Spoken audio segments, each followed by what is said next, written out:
ఛవిరమ్మా నీకు అంత కోప్మా? మూవీ తెలుగు హెవ్యూ. ఓవైపు కథానాయకుడిగా వరుస సినిమాలతో జోరు చూపిస్తూనే మరోమేపు దర్శకుడిగాను ప్రేక్షకుల్ని మెప్పించే ప్రయత్నం చేస్తున్నారు ధనుష్. గతేడాది రాయన్తో విజయాన్ని అందుకున్న ఆయన ఇప్పుడు ఝబిలమ్మ నీకు అంత కోపమా అంటూ యువతరం ప్రేమకథతో అలరించేందుకు సిద్ధమయ్యారు. మరి ఈ చిత్రకథేంటి? ఈ సినిమా ప్రేక్షకులను ఎంతమేర ఆకట్టుకుందో ఈ రివ్యూలో చూద్దాం. కథేంటంటే పృథు ఓ చెఫ్ నీల అనే అమ్మాయితో ప్రేమలో పడి కొన్ని అనుకోని పరిస్థితుల వల్ల ఆమెకు దూరమవుతాడు. ఆ బ్రేకప్ బాధ నుంచి తేరుకునే లోపే పృథు తల్లిదండ్రులు అతడికి ప్రీతితో పెళ్లి చూపులు ఫిక్స్ చేస్తారు. అయితే ప్రీతి, పృథు చిన్నప్పుడు స్కూల్ ఫ్రెండ్స్ కావడంతో పెళ్లి విషయంలో వెంటనే నిర్ణయం తీసుకోలేకపోతారు. కొద్ది రోజులు కలిసి ప్రయాణం చేసి తమ అభిప్రాయాన్ని చెబుతామని పెద్దలకు చెబుతారు. అలా కలిసి ప్రయాణం చేసి ఒకరికొకరు దగ్గరై పెళ్లికి సిద్ధపడాలనుకుంటున్న తరుణంలో పృథుకు అతని మాజీ ప్రేయసి నీల పెళ్లి ఆహ్వానం అందుతుంది. దీంతో తను బాధతో కుంగిపోతాడు. పృథు పరిస్థితిని అర్థం చేసుకున్న ప్రీతి ఆ ప్రేమకథ అంతా తెలుసుకుని ఓ నిర్ణయం తీసుకుంటుంది. మరి ఆ నిర్ణయమేంటి? అది కథను ఎలా మలుపు తిప్పింది? పృథు, నీల మళ్ళీ కలిశారా? లేక అతను తన చిన్ననాటి మిత్రురాలు ప్రీతినే చేసుకున్నాడా అన్నది చిత్రకథ.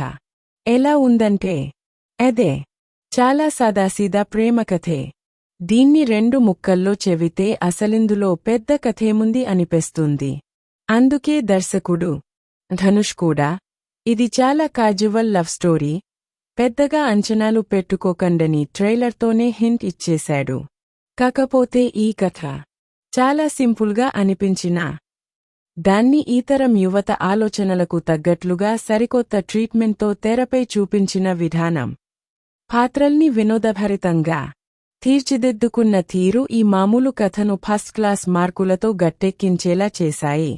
ఓ కుర్రాడు ప్రేమలో పడటం, బ్రేకప్ అవ్వడం, ఆ బాధ నుంచి తేరుకునేలోపు మరో అమ్మాయితో పెళ్లికి సిద్ధమవ్వడం యువతకు బాగా కనెక్ట్ అయ్యే ఫార్ములానే.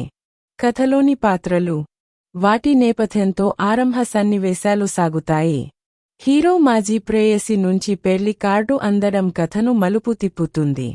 ఆ వెంటనే హీరో బ్రేకప్ ప్రేమకథ తెరపైకి వస్తుంది. ఆయా సన్నివేశాలు రొటీన్గానే అనిపిస్తాయి.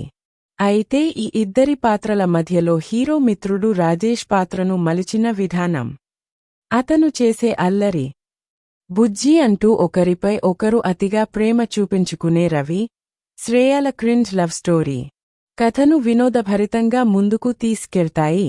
నీల తండ్రి తమ ప్రేమకు ఎందుకు అడ్డు చెబుతున్నాడన్న కారణం తెలిసాక హీరో తీసుకునే నిర్ణయం హత్తుకుంటుంది.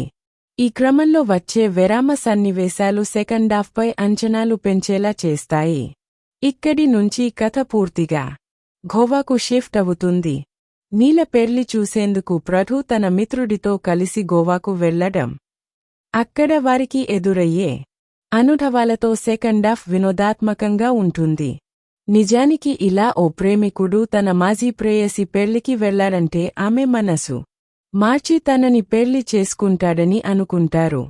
కాకపోతే ఇక్కడే ధనుష్ ఓ తెలివైన ఆలోచన చేశాడు.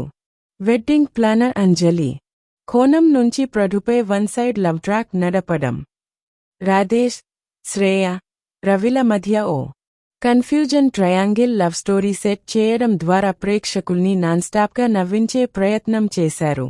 ఆయా సన్నివేశాలు ఓవైపు నవ్వులు పంచుతూనే మరోవైపు మనసుల్ని హత్తుకుంటాయి.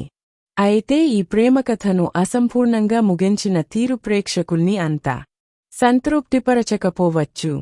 ఎవరెలా చేశారంటే ధనుష్ మేనల్లుడు పవిష్ ఈ కథతో హీరోగా పరిచయమయ్యాడు. నటనలో ఎక్కువగా ధనుష్ ఛాయలు కనిపించాయి. నీలగా అనికా సురేంద్రన్ క్యూట్గా కనిపించింది. పవిష్తో తన కెమిస్ట్రీ ఆకట్టుకుంటుంది. హీరో మిత్రుడు రాజేష్ పాత్రలో మాథ్యూ థామస్ అదరగట్టేశాడు. సినిమాలో తను కనిపించిన ప్రతి సన్నివేశం నవ్వులు పూయించింది. వెంకటేష్ మేనన్, రబీనాల క్రింజ్ లవ్ స్టోరీ ఈ తరం యువతకు బాగా కనెక్ట్ అవుతుంది. ప్రియాంక అరుణ్ మోహన్ చేసిన ప్రత్యేక గీతం గోల్డెన్ స్పారో అందర్నీ ఆకట్టుకుంటుంది. న్యూ ఏజ్ యూత్ పల్స్ను పట్టుకోవడంలో ధనుష్ పై చేయి సాధించారు. ఓ మామూలు ప్రేమకథను తనదైన డిఫరెంట్ ట్రీట్మెంట్తో ప్రత్యేకమైన స్క్రిప్ట్గా మార్చేశారు. మరిన్ని రివ్యూస్ కోసం మా ఛానల్ని సబ్స్క్రైబ్ చేయండి.